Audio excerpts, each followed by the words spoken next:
Good morning, my dear students. Welcome to today's science class. So, today we are going to start the new chapter, or rather, the first chapter of term 2, that is respiration in organisms, which is chapter 10. So, what is the learning outcome of today's class? So, at the end of today's class, you will be able to define cellular respiration. Now, uh, as far as cellular respiration is concerned, I hope you have gone through the video which I have shared in today's class along with this recorded video. So continuing on the same topic, that is cellular respiration, I will discuss few more things on it. So before that, let's have a quick view of what is respiratory system, what is human respiratory system. So these are the important organs which are part of human respiratory system. Now, what are the important parts of this human respiratory system? So we have these organs which are part of human respiratory system.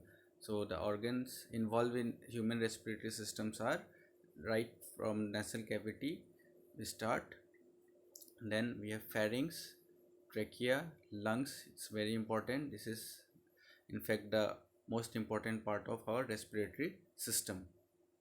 Then this muscular part which is here is called diaphragm, and then we have ribs that protects our lungs. So these are the important parts of our respiratory system. Now the most important question about respiratory system is, now why do organisms respire, or why there is a need of respiration? So any idea, students? Yes.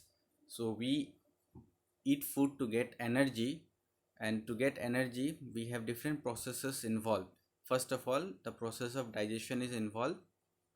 So what does digestion do? It actually releases the nutrients from the food that we eat, but only releasing nutrients from the food is not sufficient enough to get the energy. So finally that nutrients the energy has to be released, and that is released by the process of respiration which takes place in the cell, and that's why we call it cellular respiration. Now when nutrients like glucose we get from the carbohydrate, or rather the food that we eat is actually in the form of complex carbohydrate, and after the process of digestion it gets converted into what?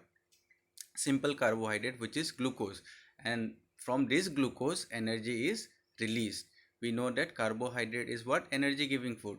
But when we take that energy giving food, it is in the form of complex carbohydrate, and that complex carbohydrate needs to be converted to what? Simple carbohydrate, which is glucose, and that is done by the process of digestion. But mere getting the glucose is not the releasing of energy. So energy is released from the glucose by the process of respiration, when that glucose is being oxidized. So to oxidize glucose we need oxygen. So that oxygen we get by the process of respiration. So let's see why respiration is important.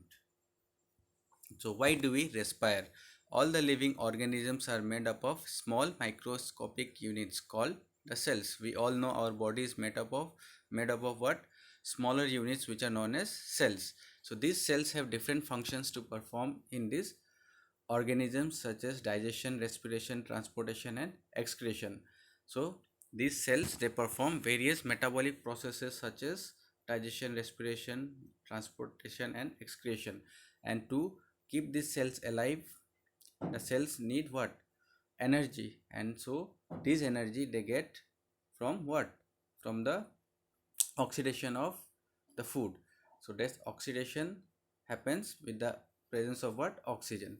So the cells can perform this function only if they get energy to do so. So the cells require energy in order to perform all these metabolic processes. So hence all the living organisms need food which gives them the required energy. Now the energy present in the food gets released when the organisms respire or breathe. So this is why respiration is important. So if you eat food, and if that food is digested, so that is not enough to release energy.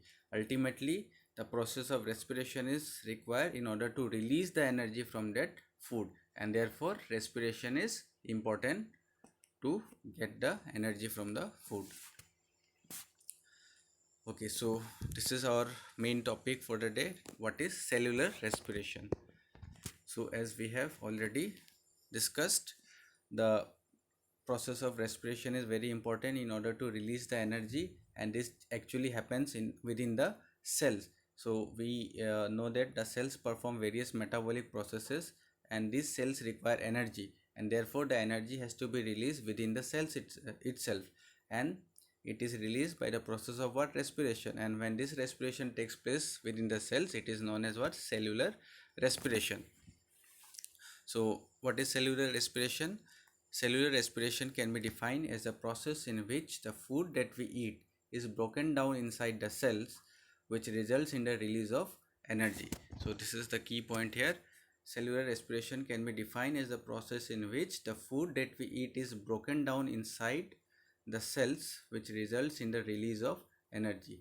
So like we have already discussed that glucose is the what? The simplest form of carbohydrate that reaches the cell, and this glucose needs to be broken down further to release energy, and this is actually what? Oxidized with the help of oxygen. So you can see here we have the chemical reaction. We'll come to this. First let us discuss the above 2 points. So the cellular respiration takes place in a cell organelle called mitochondria. Again, this is an important point. So in which part of the cell the cellular respiration takes place? It takes place within the mitochondria. The oxygen that an organism breathes in reacts with the carbohydrates, which is glucose, or which is the simple form of carbohydrate present in the food, and results in the release of carbon dioxide, water, and energy. So as a reaction of glucose with oxygen, the end products which we get are carbon dioxide, water, and energy. And if we sum up the entire chemical process or that chemical reaction, we can summarize as glucose plus oxygen. What is released? Energy is released. Along with that, what else is released? Carbon dioxide and water. Now this energy is actually released in the form of what? ATP. Call it ATP, adenosine triphosphate molecules. So this is actually what we can also call this as aerobic respiration, as oxygen is involved, and we know oxygen is available where? In the air. So we also call this particular reaction as what? Aerobic respiration. So this is all about cellular respiration. Now based on this, let me ask you two basic questions, and this please try yourself, think and try to answer these two questions. Okay, so these are the two questions for the day. Now question number 1: a person who can digest food nicely but cannot carry out cellular respiration, so will he survive? Give reason for your answer. So please think and write about this. Then mitochondria is called the powerhouse of the cells. So does the number of mitochondria increases its number which increase in the demand of energy in the body? Now you have to just say the part of the body where the energy demand is more is the mitochondria number increases. So think and answer these two questions. So that's all for today's class. Thank you my dear students, and have a nice day ahead.